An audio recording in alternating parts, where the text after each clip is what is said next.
অবশেষে ঝাড়খণ্ড টেটের নোটিফিকেশন প্রকাশিত হলো এবং আবেদন শুরু হবে খুব শীঘ্র। এই ঝাড়খণ্ড টেট নিয়ে তোমাদের অনেকের প্রশ্ন, মূলত তোমাদের যে প্রশ্ন সেটা হচ্ছে শিক্ষাগত যোগ্যতা এবং সাবজেক্ট কম্বিনেশন নিয়ে। তো সেই তোমাদের সমস্ত প্রশ্নের উত্তর দিতেই আজ আমি হাজির হয়েছি এই ভিডিওতে। তাহলে চলো শুরু করা যাক। Hello student, welcome to BSSE YouTube channel. এই চ্যানেলে অনেক অনেক স্বাগত।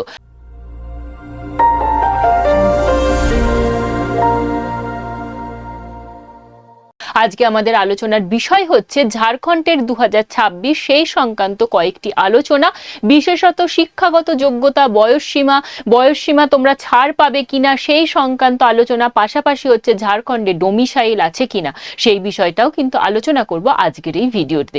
তো সম্পূর্ণ তথ্য জানতে অবশ্যই ভিডিওটা শেষ পর্যন্ত দেখো, এবং এই প্রশ্নগুলো ছাড়াও যদি তোমার আলাদা আরো কিছু প্রশ্ন থাকে সেটাও কিন্তু অবশ্যই করে তুমি কমেন্ট বক্সে কমেন্ট করে রেখো, সেই উত্তর নিয়েও আবারও আমি হাজির হব এই চ্যানেলে। তাহলে চলো বিষয়গুলো আলোচনা করা যাক। প্রথমেই বলবো ঝাড়খণ্ড টেট। এই ঝাড়খণ্ড টেট 2024-এ আবারও একবার ফর্ম ফিল আপ হয়েছিল, কিন্তু তার পরীক্ষা হয়নি। তার বিভিন্ন কারণ রয়েছে। মূলত যে কারণটা ছিল সেটা হচ্ছে সিলেবাস এমন দেওয়া হয়েছিল যেন একজন সেই আইটিআই পরীক্ষা দিতে যাচ্ছে বা ইউপিএসসি পরীক্ষা দিতে যাচ্ছে, এই রকম একটা সিলেবাস দেওয়া হয়েছিল।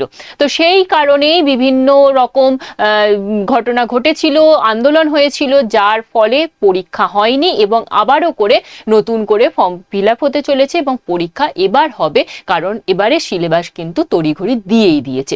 তো চলো সম্পূর্ণ বিষয়গুলোই আলোচনা করি। এই পরীক্ষা যে ঝাড়খণ্ড টেট, সেটা পরিচালনা করে থাকে কিন্তু ঝাড়খণ্ড একাডেমিক কাউন্সিল, অর্থাৎ জ্যাক কর্তৃপক্ষ। অন্যান্য রাজ্যে যেমন টেট পরীক্ষা হয় বা সিটেট পরীক্ষা, এরকমই একটি টেট পরীক্ষা, অর্থাৎ এটারও দুটো লেভেল আছে। লেভেল 1 অর্থাৎ পেপার 1 যেটা ক্লাস 1 to 5 এর জন্য প্রাইমারি লেভেলের, এবং পেপার 2 যেটা হচ্ছে ক্লাস 6 to 8 এর জন্য আপার প্রাইমারি, যেমন আমাদের ওয়েস্ট বেঙ্গলে বলা হয় বা সিটেটের বলা হয়, ঠিক সেই রকমই এই বিষয়টা। কিন্তু এর মধ্যেও একটু টুইস্ট আছে, সিলেবাসের পার্থক্য আছে, আরো কিছু বিষয় রয়েছে, সাবজেক্ট কম্বিনেশন, সেই বিষয়গুলোও কিন্তু আমাদেরকে জানতে হচ্ছে। তো তার আগে বলে রাখি, কেন দেবে এই পরীক্ষা? ঝাড়খণ্ডের রাজ্যে, পাশের রাজ্য, কেন যাব এই পরীক্ষা দিতে, কি দরকার?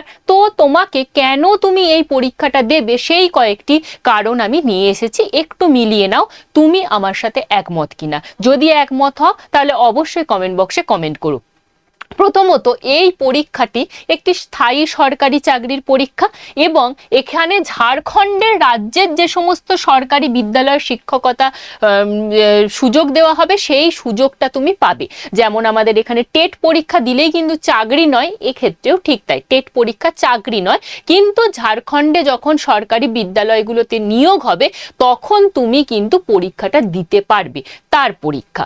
তো বলাই হয়েছে যে প্রায় 40,000 শূন্য পদে প্রাথমিক এবং উচ্চ প্রাথমিক এই দুটো স্তরে শিক্ষক নিয়োগ করা হবে। বলেই দিয়েছে যে ভ্যাকেন্সি কত আসবে সেটাও বলে দিয়েছে। শুধুমাত্র যে টেট পরীক্ষা নেওয়া হবে, নেওয়ার পরে কবে তারপরে যে পরীক্ষা হবে সেরকম কোনো হদিশ নেই, সেটা বিষয়টা একদমই না।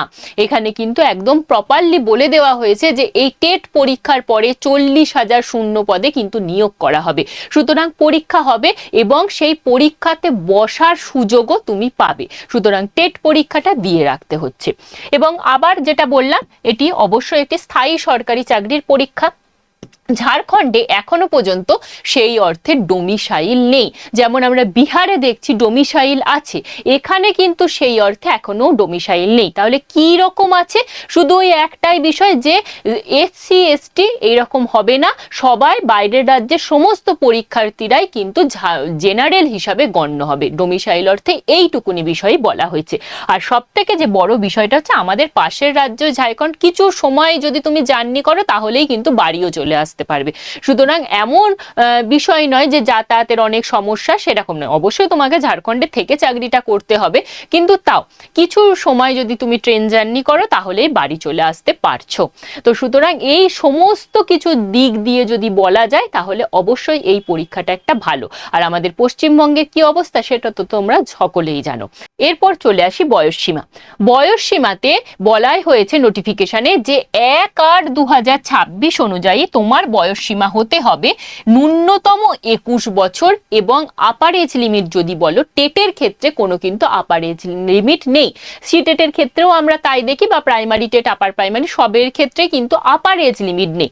পরবর্তী যখন নিয়োগ হবে তখন তো তোমায় আপার এজ লিমিট দিয়ে দেওয়া হবে, সুতরাং আপার এজ লিমিট আমাদেরকে ধরেই চলতে হবে, এবং সেটা হচ্ছে 21 থেকে 40। এই যে 21 থেকে 40 সেটা কিন্তু আমাদের পশ্চিমবঙ্গ প্রার্থীদের সকলের জন্য, কারণ এখানে কিন্তু পশ্চিমবঙ্গের প্রার্থীরা যেহেতু ঝাড়খণ্ডের বাইরে, তাই তারা সকলের জেনারেল হিসাবে গণ্য হবে। তাই আমাদের পশ্চিমবঙ্গ থেকে যারাই তোমরা পরীক্ষা দিচ্ছ তাদের ক্ষেত্রে বয়সসীমা হতে হবে 21 থেকে 40। এবার এই বিষয়ে একটুখানি কনফিউশন রয়েছে। কি কনফিউশন? সেটা হচ্ছে তোমাদের যে নোটিফিকেশন বেরিয়েছে সেখানে বলা রয়েছে যে সর্বশেষ ঝাড়খণ্ডের পরীক্ষা হয়েছিল 2016 সালে। এই যে এত বছর পরীক্ষা হয়নি, সেই কারণে তোমাদের 9 বছরের বয়সের ছাড় দেওয়া হচ্ছে, অর্থাৎ 21 থেকে 49 বছর বয়স পর্যন্ত তুমি অ্যাপ্লাই করতে পারবে। কিন্তু এই যে বিষয়টা, সেটা আমরা বাইরের রাজ্যের পরীক্ষার্থী হয়ে সুযোগ পাবো কিনা সেটা কিন্তু এখনো জানি না, সেটা কিন্তু নোটিফিকেশনে কোথাও লেখা নেই। তাহলে কিভাবে জানবো? অবশ্যই যখন ফর্ম ফিল আপ শুরু হবে তখন আমরা জানতে পারবো যে যাদের বয়স 40 পেরিয়ে গেছে তারাও অ্যাপ্লাই করতে পারছে কিনা, তারাও এই 9 বছরের ছাড়টা পাবে কিনা সেটা আমরা তখন জানতে পারবো। তো অবশ্যই সেই কারণে ফর্ম ফিল আপ পর্যন্ত ওয়েট করতে হবে। তো চলো এর পরের বিষয়টা যেটা দেখি, সেটা হচ্ছে শিক্ষাগত যোগ্যতা, যে বিষয়টা নিয়ে তোমাদের মূল প্রশ্নগুলো রয়েছে। শিক্ষাগত যোগ্যতা অর্থাৎ পেপার 1 অর্থাৎ পিআরটি ক্লাস 1 to 5 এর জন্য লাগবে হচ্ছে ন্যূনতম 50% নম্বর সহ যে কোনো শাখায় উচ্চ মাধ্যমিক পাস, এবং সেই সঙ্গে 2 বছরের ডিএলএড করে থাকতে হচ্ছে। এই গেল একটা। এর পরের কি? 2 বছরের স্পেশাল এডুকেশনের ডিএলএড অর্থাৎ স্পেশাল ডিএলএড যদি করে থাকো তাহলেও অ্যাপ্লাই করতে পারছো। অর্থাৎ কি দাঁড়ালো? যদি তোমার 50% নম্বর উচ্চ মাধ্যমিকে থেকে থাকে এবং সেই সাথে তুমি যদি 2 বছরের নর্মাল ডিএলএড বা স্পেশাল ডিএলএড করে থাকো তাহলে কিন্তু তুমি অ্যাপ্লাই করতে পারছো। এবার যাদের 50% এইচএসে নেই তারা কি করবে? তারা যদি তোমাদের স্নাতক থাকে তাহলেও তোমরা অ্যাপ্লাই করতে পারবে। যে কোনো শাখায় স্নাতক হলে এবং সাথে 2 বছরের ডিএলএড থাকলে তোমরা অ্যাপ্লাই করতে পারছো। পাশাপাশি ন্যূনতম 45% নম্বর যদি তোমার উচ্চ মাধ্যমিকে থাকে, সেই সঙ্গে 2 বছরের ডিএলএড করা থাকে, তাহলেও তুমি অ্যাপ্লাই করতে পারবে। তবে এক্ষেত্রে একটা শর্ত রয়েছে যে তোমার উচ্চ মাধ্যমিক অবশ্যই 9/12/2007 আগে হতে হবে, তবেই তুমি 45% সাথে ডিএলএড যদি থাকে তাহলে তুমি অ্যাপ্লাই করতে পারছো।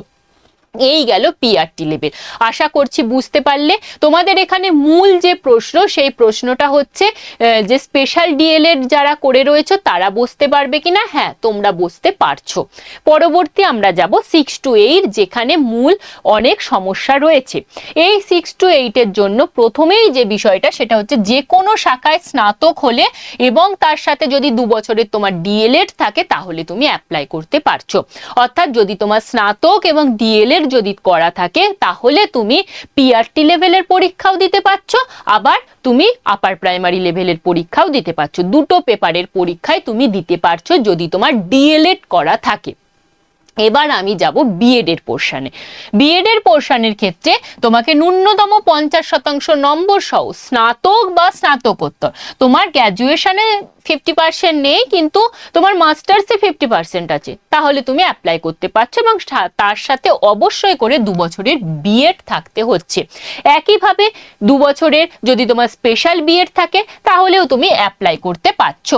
স্পেশাল বিএড যদি থাকে তাহলেও তুমি অ্যাপ্লাই করতে পারছো। তাহলে কি বললাম? যদি তোমার মাস্টার্সে 50% থাকে, গ্র্যাজুয়েশনে নেই, মাস্টার্সে 50% আছে, কিংবা মাস্টার্সে নেই, গ্র্যাজুয়েশনে 50% আছে, তার সাথে তোমার যদি 2 বছরের বিএড করা থাকে বা স্পেশাল বিএড করা থাকে তাহলে তুমি অ্যাপ্লাই করতে পারছো। আশা করছি বিষয়টা ক্লিয়ার হলো। আরেকটা কি, যদি তোমার 29/7/2011 আগে গ্র্যাজুয়েশন করে থাকো তুমি এবং তোমার গ্র্যাজুয়েশনে 45% মার্কস থাকে এবং 2 বছরের বিএড থাকে তাহলে তুমি অ্যাপ্লাই করতে পারবে। আশা করছি এই বিষয়টা ক্লিয়ার হলো। যাদের গ্র্যাজুয়েশনে 50% নেই কিন্তু মাস্টার্সে 50% আছে, পাশাপাশি 2 বছরের বিএড বা স্পেশাল বিএড করা রয়েছে, তারা পেপার 2তে বসতে পারছো।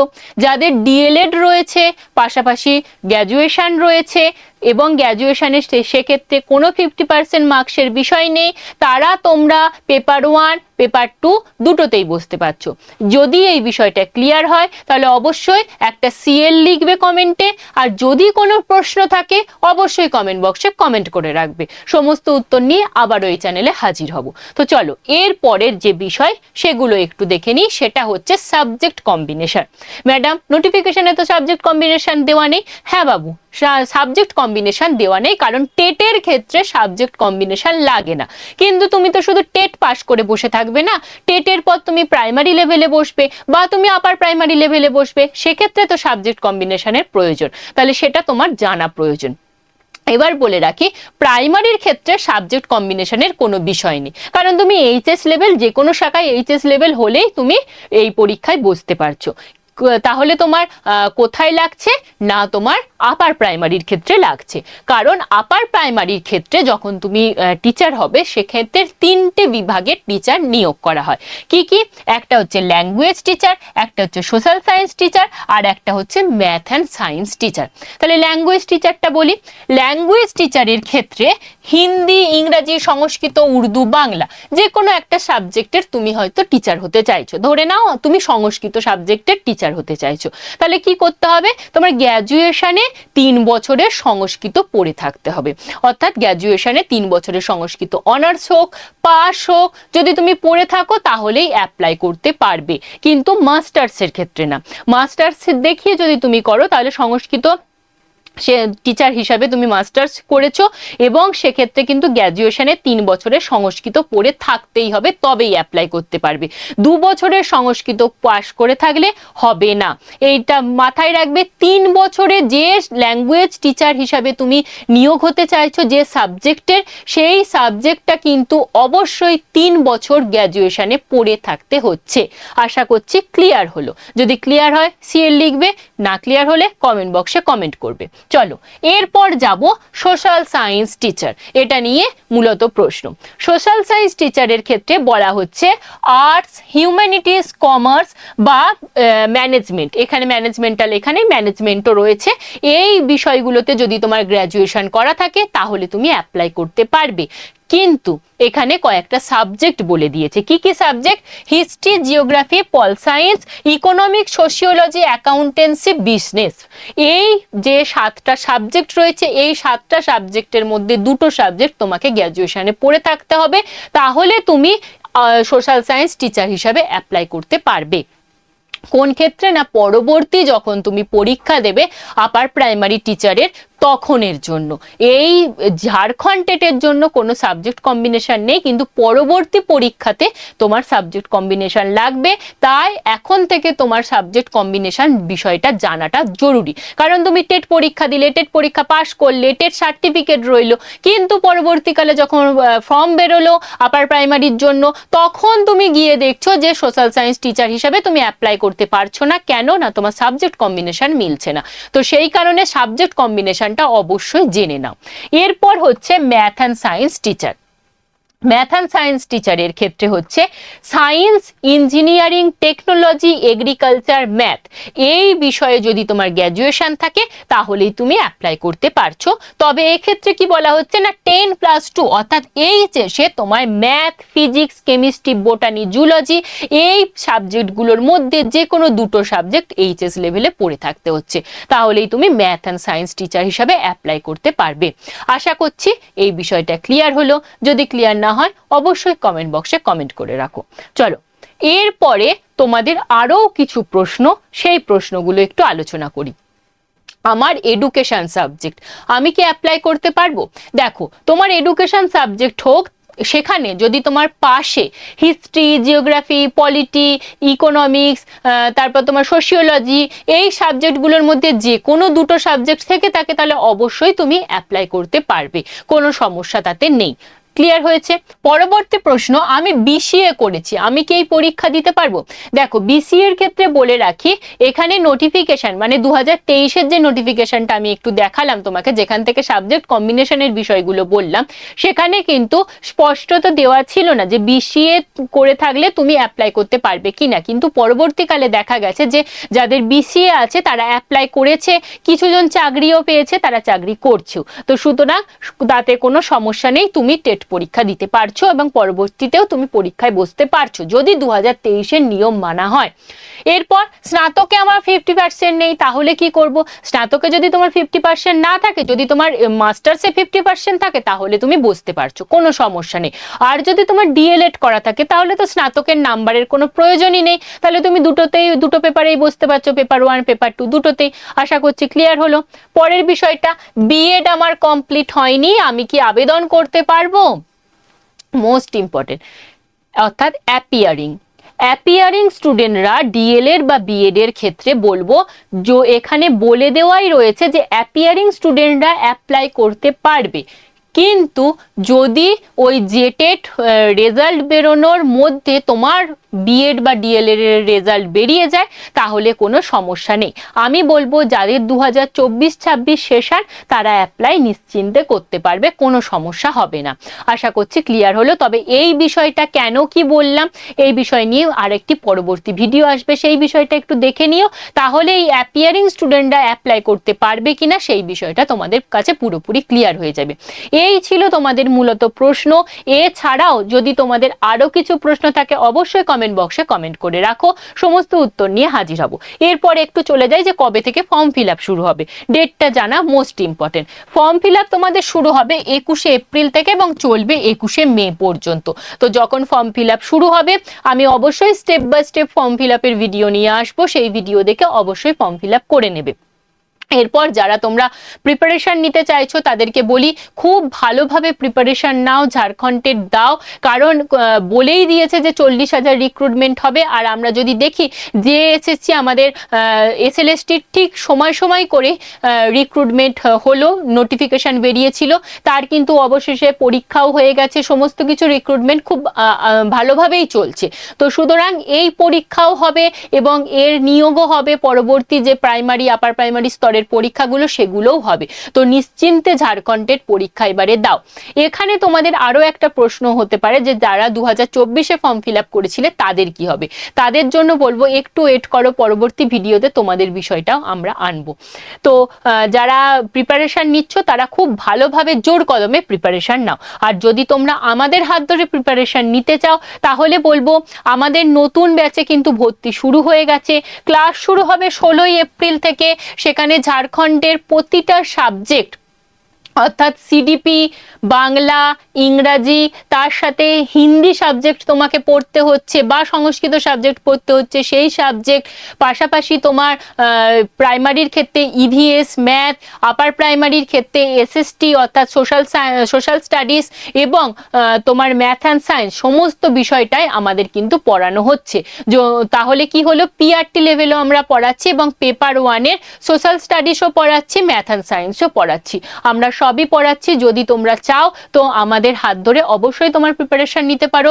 তার জন্য কি করতে হবে, অবশ্যই করে আমাদের যে অ্যাপ রয়েছে বিএসএসসিআই ডিজিটাল লার্নিং অ্যাপ, সেই অ্যাপটা ডাউনলোড করে নাও এবং সেখানে তোমরা পেড কোর্সে গেলে এই বিস্তারিত বিষয়টা পেয়ে যাবে। যদি কারো সমস্যা হয় তাহলে আমার ফোন নাম্বার 9674431123, এই নাম্বারে হোয়াটসঅ্যাপ করো, তোমাদের সমস্ত গাইড করে দেব। এবং আমার কুপন কোড YT106 অ্যাপ্লাই করলে কিন্তু তোমরা স্পেশাল ডিসকাউন্টও পেয়ে যাবে। এছাড়াও যদি তোমাদের আরো কিছু প্রশ্ন থাকে তাহলে অবশ্যই সেটা কমেন্ট বক্সে কমেন্ট করে রাখো, সমস্ত উত্তর নিয়ে এই চ্যানেলেই হাজির হব। সবাই খুব ভালো থেকো, খুব ভালোভাবে প্রিপারেশন নাও। All the best, thank you.